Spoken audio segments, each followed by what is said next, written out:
Alikho lishoni lingenazi ezalo yamukela ke nazi ezihamba phambili namuhla. Kukhunjulwe abengozi yakwaMpumuza. Kwesule amakhansela amabili e-Action SA kanti kwengezwa amandla ezinkantolo zamakhosi. Izindaba ze1 KZN TV uzifundela Siyabonga wakaduma ninabezulu elidume esandlwane siyakhuleka. Imndeni lahlekelwe amalunga ayo engozini yeyitekisi kwaMpumuza eMgungundlovu itha imsulu umshayeli ngoba lesimo besingenzeka kunoma ubani. Laba basho kanje ngesikhathi kuqhubeka inkonzo yesikhumbuzo sabantu abahlanu abashone ngemumva kokuba itekisi abebehamba ngalo liphaphalazile emgaqweni wehlelayo laze layoshayisa ubonda lwesikole.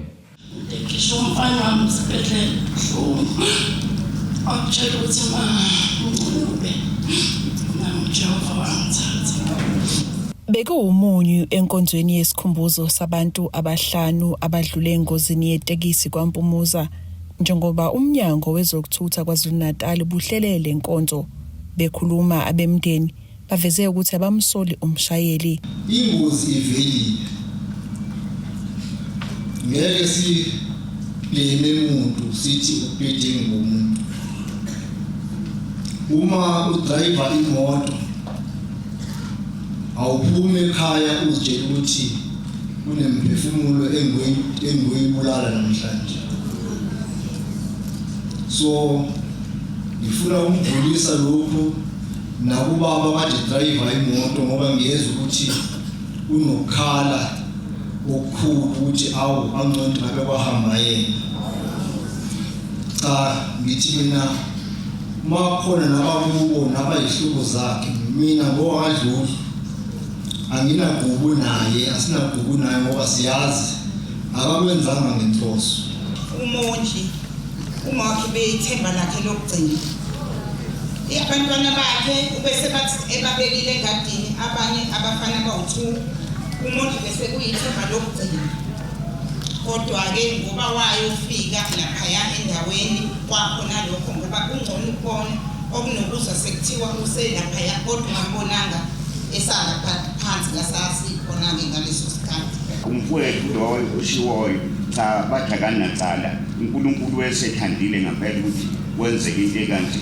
Nalo leli gama lifisayo umfowethu njengoba kuquka esibhedlela engathi angasinde akananto angashawa ufa mhlawumbe ikhona bazomhlasela kuthiwa nangu wabulala abantu cha kwasekufika isikhathi. Badlala ingisi yamazi ingane kade ukuthi uyifonele ngesangeni ikhumbi wazi ukuthi uzothola yena. Mengasafuni odrag ungene enzalo owehlayo kodwa yena kade uzomngenisa uwedwa. Mina ke babuye bathi abasikhathi thina abekhaya kodwa bekhumbi yakhe ngengene yazi ngifisa ngingedwa naye akaphephe bana besisithi amanzi bana ayakhokoza esifini sethu kodwa uNkulunkulu ucela sisiza sibophe ngephambili lo. Ngiyacela ukuthi bona wonke umndeni esidlulele nayo konke lokho sibeke kuNkulunkulu. Engicela kakhulu ukuthi nakene umfowethu lo othintekile kwenzeni lengozi cha sizomisa ikhazana nanoma ubani ngamvelela ingozi. Olinyalelwe ingane yakhe ebihamba nogogo wayo oshonile kule ngozi ubonge ukusinda kwayo. Konke kwenzekile kodwa ngiyambonga ukuthi ukwazile ukubikela ingane yami.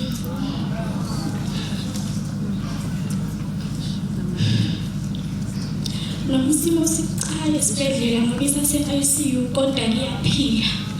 Owemboni yabamatekisi iSantaco uBoyzondi uthi banohlelo lokulekelela imndeni. Siqalile leyo process bameya imndeni nje le elinyalelo ngaphandle kwaloko ukuthiwa khona futhi uphinde wadlula izolo. Kodwa nje leminye imndeni bese siqalile ngoba sisebenza leyo nto through ubabusibiya funeral service.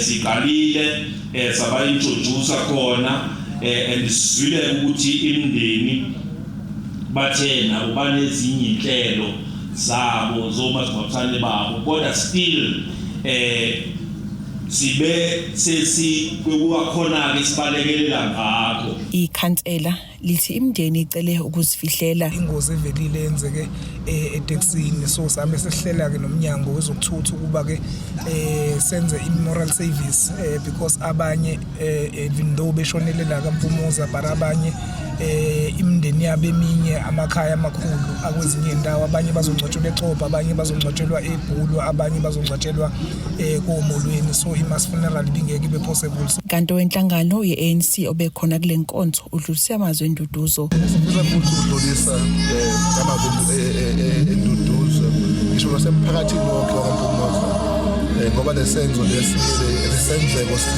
sithinte kakhulu nomphakathi. Sihlelweni lokuqinisekisa ukuthi siyaxoxisana ney'mboni zamatekisi nohulumeni ukuqinisekisa ukuthi imigaqo ibe indawo ephephile for abantu ukuthi bakwazi ukuhamba nokusebenzisa. Ezindabeni ze-1K7 TV ngu-Ayanda Dube kwaMpumuza eMgungundlovu. Uhlelo we-Action SA kulesifundazwe uzwakela eMncwango useqinisekisile ukwesula kwamakhansela abo amabili ngaphansi kamasipala eTheku. uMncwango usho kanje ekhuluma-ke neziko lezindaba namuhla eThekwini.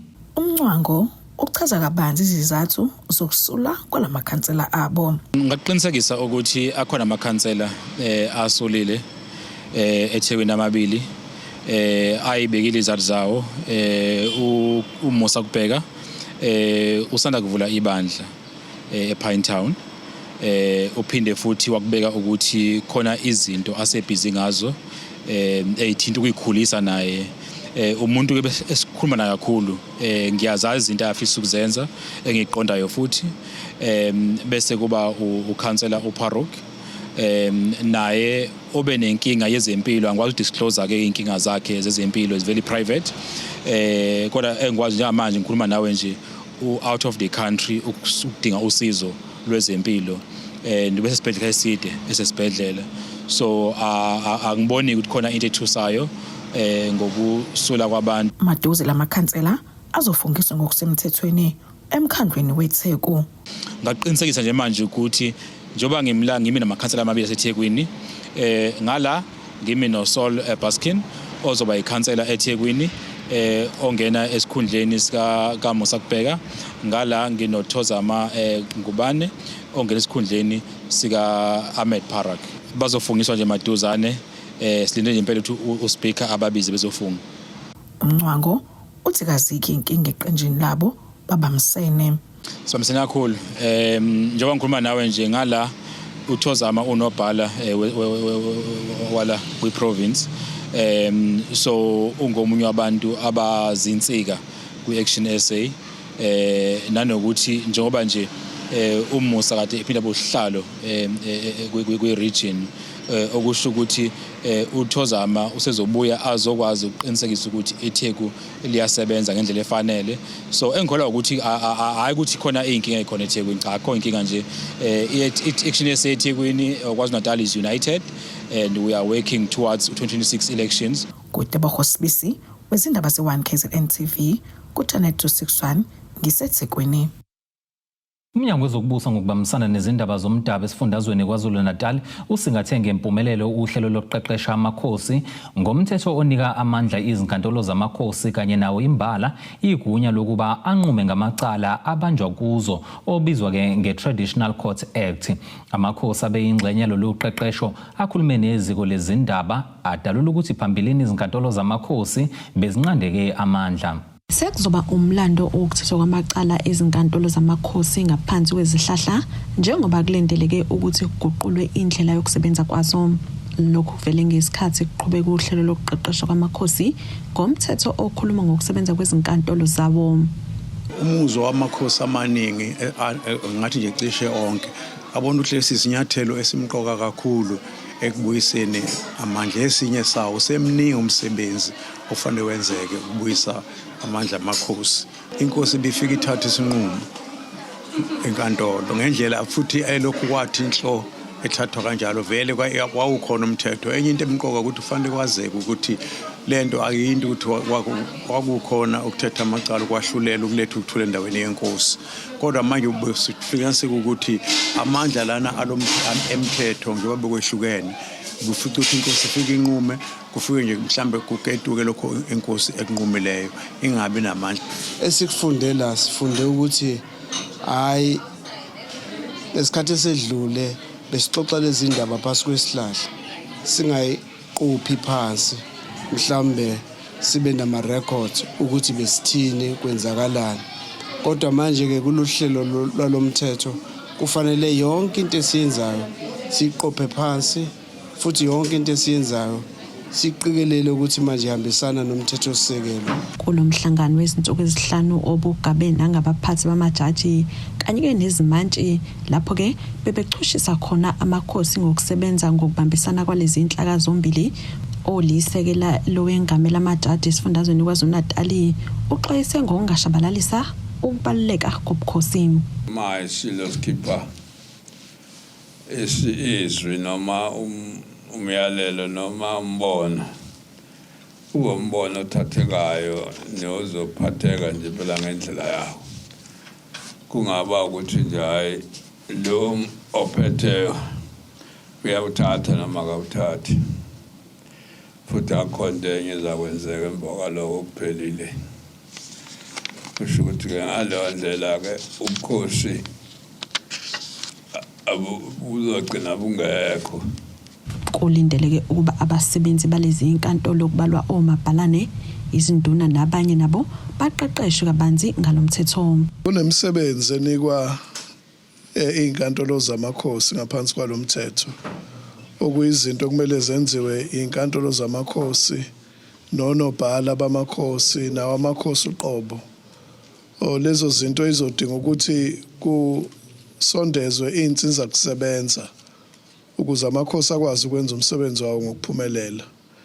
Ngakho ke lokho thina njengomnyango sikuthakasela kakhulu ukuthi kube khona ibudget ezonikwa inkantolo yenkosi nenkantolo yenkosi bekwazi ukuyiphathela bona inkece zabo ngendlela ezokwazi ukuthuthukisa isizwe.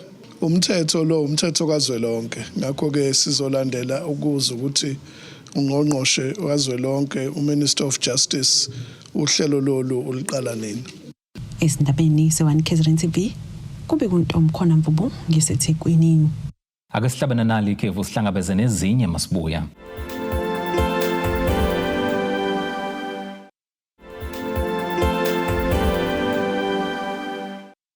Ake sivele sikubingelele sikwamukele ukuthi ke usanda kubukela izindaba zethu nazi izihloko ezihamba phambili namhlanje. Kukhunjulwe abengozi yakwaMpumuza. Kwesule amakhansela amabili e-Action SA kanti kwengezwa amandla ezinkantolo zamakhosi. Ungqongqoshe wezemisebenzi yomphakathi KwaZulu-Natal uMartin Meyer ugxeke kakhulu labo abaphazamisa ukwakhiwa nokulungiswa kwezakhiwo zomphakathi nengqalasizinda ngoba befuna ukuqashwa ngenkani. uMeyer usho lokho ngesikhathi ehambele esikoleni samabanga aphansi eMziki Primary eJozini ukuyodlulisela ingqalasizinda yezindlu zangasese. Isifundazwe KwaZulu-Natal sibhekene nesihlava salabo abaphazamisa ukwakhiwa kwezakhiwo zomphakathi okanye zikahulumeni ngoba nabo befuna ukuhlomula ngenkani. Ungqongqoshe womnyango wezemisebenzi yomphakathi uMartin Meyer ngenkathi ihambele eJozini eyovula izakhiwo ezintsha zezindlu zangasese esikoleni samabanga aphansi eMziki ugxeke kakhulu lezigameko. We've had a two-pronged approach. First of all is that I've been clear from the start that we will not negotiate with criminals. If you're a criminal, there's only one place for you, and that's in an orange overall somewhere. But we've also said that those who want to work with us peacefully and want to come to us within the confines of the law, we will talk to. We've had various meetings. I don't think we can count anymore how many of these business forums we've met with that have agreed to work with us peacefully. I can say with absolute confidence in the last 6 months, not one of our projects has been disrupted. I do not think the war's over yet. There's still some troubles coming our way, I'm sure.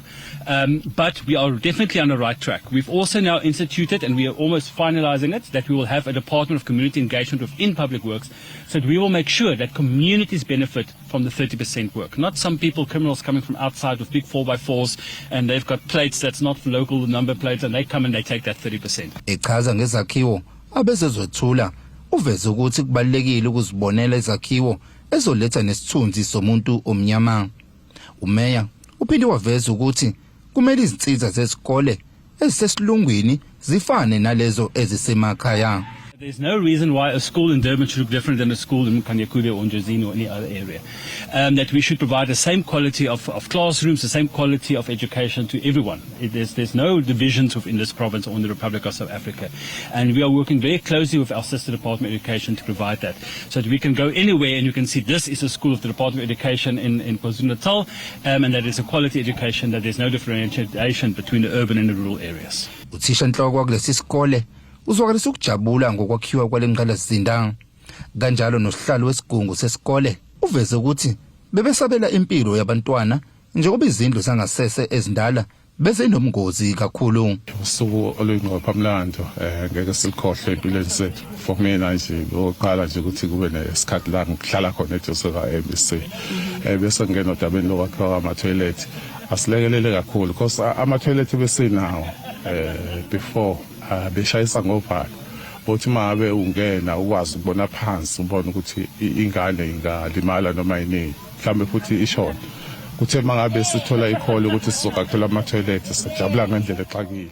On behalf of abazali sijabule kakhulu ukuthola le project because besinawo ama-toilet kodwa ke ama-toilet wethu ingane zethu bese zingasaphephile njengoba nibona nje la kule ndawo lapha ade khona ama-toilet. Sijabule kakhulu ngalesi simo esisivelele nokubona nje umnumzana lo ofikile uMEC emlandweni walesi sikole. This is our first time. Even ukubona ke umeya ekulesi sikole besingakazi size simbone but lokho kwenzekile kukhulu kakhulu kithi singabazali basesikoleni sasemziyi. Umeya uthi usazoqhubeka nokuthuthukisa izakhiwo ezisemakhaya. Izindaba ezenziwa KZN TV bikuthabani Maphumulo eJozini. Umhlaziyi wezepolitiki uDokotela uZakhele Shamase uthi kuyoyisebenzela iANC ukufakwa kwamanye amaqembu abe yingxenye kahulumeni wobambiswano phecelezi iGNU uma ke kwenzeka iqembu leDemocratic Alliance lithatha isinqumo sokuqhela kulo hulumeni. uShamase usho lokhu ngemumva kokuthi unobhala jikelele weANC ufikile eMbalula edalule ukuthi isigungu esiphezulu sikaKhongolose kuzwelonke sinqume ukuhlela kabusha ukwakheka kahulumeni wobambiswano kuphinde ke kufakwe namanye amaqembu ezombusazwe. Okwamanje alishumi amaqembu ezepolitiki akhe uhulumeni wobumbano iGNU okungacaci ukuthi ke ngakube iqembu lomkhonto wesizwe kanye iFF bazomenywa yini ezingxoxweni zokuthi nabo bajoyine ke ukwakheni uhulumeni wobumbano iGNU njengoba isigungu esiphezulu seANC sithathe ke isinqumo sokuthi ke sihlele kabusha uhulumeni wobumbano kuphinde ke kwengezwe amanye amaqembu. Izeke noma unobhala weANC engaphumelanga ubala ngesizathu esiholeleke kulesi sinqumo kodwa uveze ukuthi iqembu leDA lisebenzisa amaqhinga okusebenzisa ipolitiki nokuzuzisa iqembu labo. Unathi ke into abazobhekana nayo. uShamase uthi ke ngalezi izinguquko ilokho esingakulindela. Bachaza ukuthi bazo expanda i-communication, broaden the network ye-GNU ngokuthi bakhulumisane namaqembu angekho kwi-GNU njengamanje okuyi-Action SA neBosa okubonakala kwamaqembu aqaguliwe lapho ukuthi i-Action SA neBosa bazozama ukuthi babuyisane nabo bangene abe part kwi-GNU. Kulula ukwenza lokho nalawo maqembu ngoba sibonile i-Action SA yenze about 10 laphana eTshwane yabambisana noANC yayithe soziphinde ihlangane neANC kodwa yabambisana neANC nalapha neGauteng sibonile yenza the same thing lapha eJohannesburg.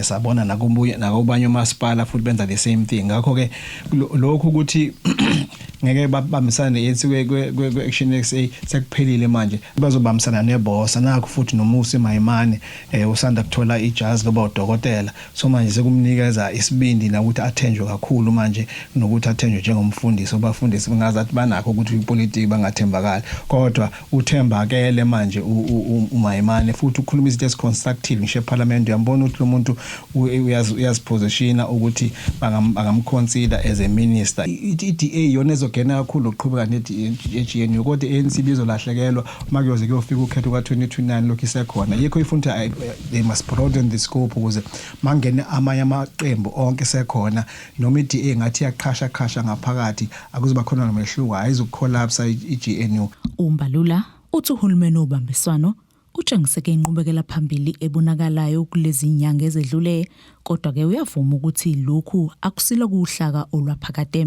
uShamase uthi iqembu le-ANC lisebenzise lo hulumeni njengethuluzi lokuthi ke babuyisa amandla nokethenjwa emphakathini ukuze ke bazuze futhi amandla ukuthi ke babuse ngokuzimela. So bathi bona ke iyasebenza kodwa ke manje iyagxekwa iyaxhugeza yona ngoba kukhona lapho kuba khona umdonsiswane abantu bonke abaseningizimu Afrika babamba umoya babona sengathi sekuyalinyalwa ke manje ngathi izawuphela lento ngathi yapha ukuthi kuba kusenjalo khona lapho kuhle komuntu ophethwe umkhuhlane mayesephilile bese hayi asiqhubekeni ngoba nakho umkhuhlane kawusekho kodwa mase kufika umkhuhlane bethi awu yini ngathi khona uzofala kodwa manje kuyabonakala ukuthi inomkhuhlane yona iyaqhugeza kodwa iyaqhubeka iyaphambili bathi ke njengoba ngishilo bathi isidingo samaqhinga mawubuka leso statement lesikambalo ukuthi bayisebenzisa ile GNU ukuze babuyise amandla abo nokwethenjwa ngabantu emphakathini ukuze makufika ukhetho babuyele ngamanye amazi bayisebenzisa njengesikebe sokuthi ake bayibuke kabusha bayigeze kabusha babuye sebeyinto eshintshile emphakathini ukuze babuye baphathe ngoba uyabona basafuna baphathe bodwa hayi nabanye abantu kwenzeke iphutha ngo-29 May 2024 manje lelo phutha lelo abalungi sokusebenzisa le GNU neinhlaka ekhona ngaphakathi ukuze babuyele emandleni baphathe ngokwabo. Lezi zindaba zo1 KZN TV ngengusamukeliso Nqulunga ngisempangeni. Amaphoyisa kanye nabezenkolo ngaphansi kwesifunda iLembe basingathe ingqungquthela yabesifazane ukuzodingida izingqinamba ababhekene nazo. Ukapteni wamaphoyisa kwisifunda iLembe uSizakele Gazu weluleke abesifazane ukuba baphumele obala ngezinkinga ababhekene nazo emakhaya. Njengoba kuqala inyanga yabesifazane uNcwaba ezinhlangano ezahlukene zigubha lenyanga ukuhlanganisa abesifazane ndawonye kuphunga izinkinga ababhekene nazo okuba seqhulwini izigameko zokuhlunyezwa kanye nodlame lozobulili. Siye sadecide ukube sibe ne women's dialogue la abantu besifazane bezoxoxa khona ngeenkinga ababhekene nazo kube khona nama presenter abazopresenta ama issues athinta abantu besifazane sibambisene nomasipala.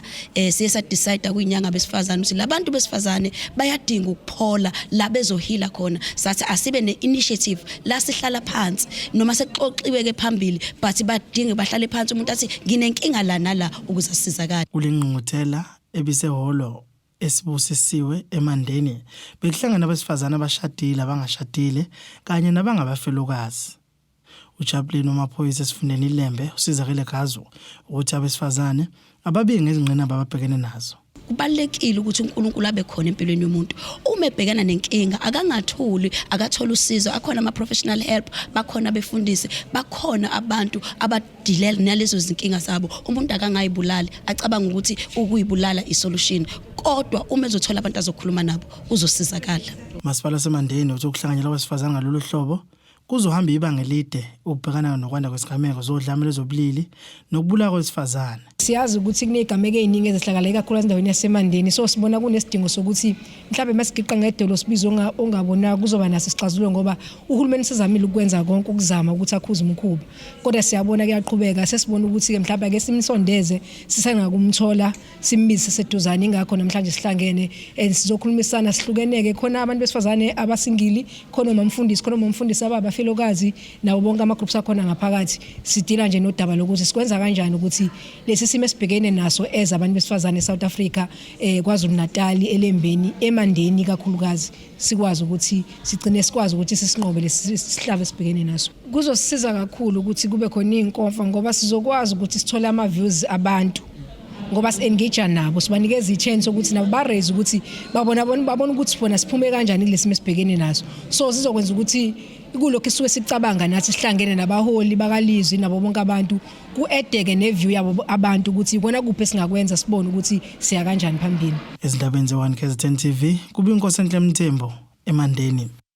Ake siphinde sihlabena nalo elinye ikhefu sihlangabeze nezinye masibuya.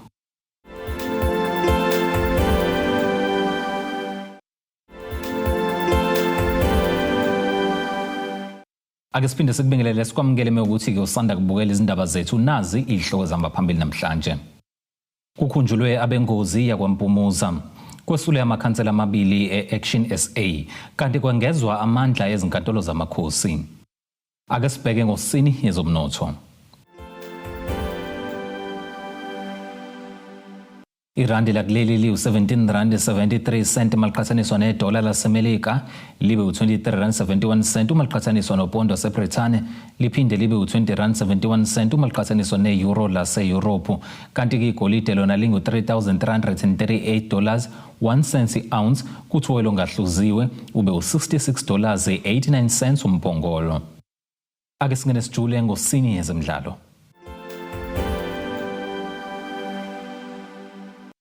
Umqeqeshi weKaizer Chiefs uNasreddine Nabi ucela abalandeli bembekezelele kancane umgadli wamakhosi omusha uFlavio Silva. Lo mgadli othengwe kwiPersebia Surabaya yase-Indonesia usethule okukhulu ukugxekwa abalandeli abakhale ngezinga lakhe elingagculisi edlala kweyesihle eNetherlands nakumqhudelwane weToyota Cup behlulwa-ke i-Asante Kotoko yaseGhana.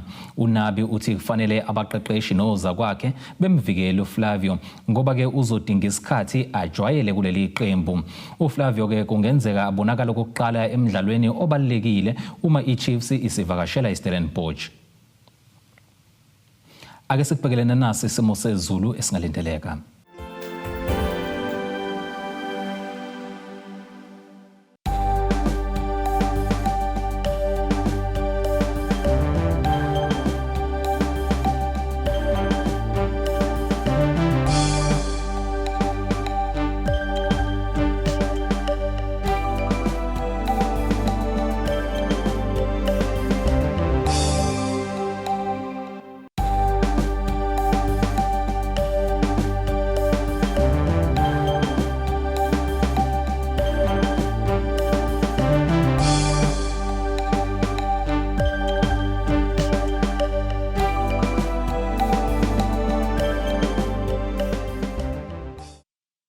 Zulomnyama undlela zimhlophe ngiyaziguqisa bese kuphathele zona namhlanje sihlangabeze noma kanjani futhi kusasa ngesikhathi esifanayo. Abethuli bethu bezindaba baxhaswe iThulis Bayview Bridal. Ungabashayela kulezi zinombolo ezivelile